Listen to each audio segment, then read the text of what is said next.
Have you ever traveled from a forest area into a city? What do you feel about the difference in the air? How do the two places make you feel? I'm sure your vote would be in the favor of the forest land. And why shouldn't it be? Forest areas feel cooler, the air seems to refresh us, and there is a calm that prevails.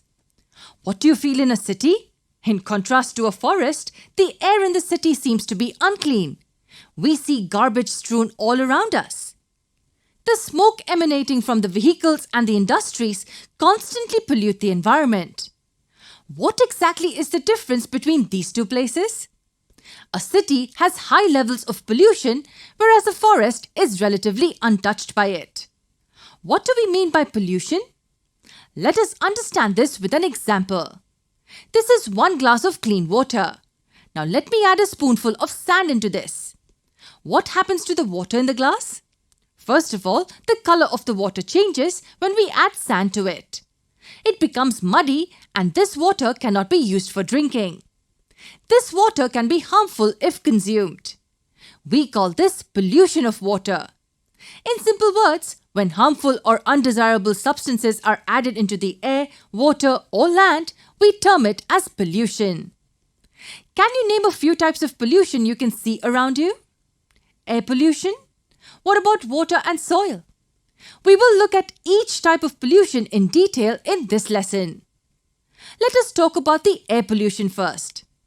Do you know what air is made up of? It contains approximately 78% of nitrogen and 21% of oxygen. Other gases and water vapor form a small percentage of air. However, air is being constantly modified. How exactly is air modified? Air can be modified by both natural and man-made activities. Volcanoes and forest fires, for example, add harmful components into the air. Other man-made activities like burning of fossil fuels and the smoke arising out of our industries cause air pollution as well. The undesirable substances which are added into the air are known as air pollutants. Can you name a few common pollutants? Carbon dioxide and carbon monoxide are the two frequently heard names of pollutants. Vehicles that run on land create a huge amount of these two gases.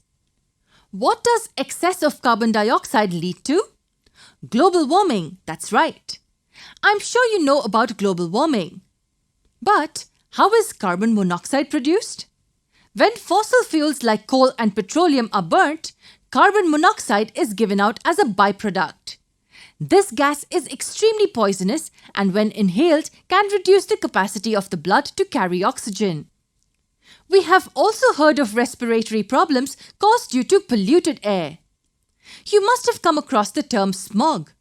The combination of smoke with the particles of fog can cause many serious issues.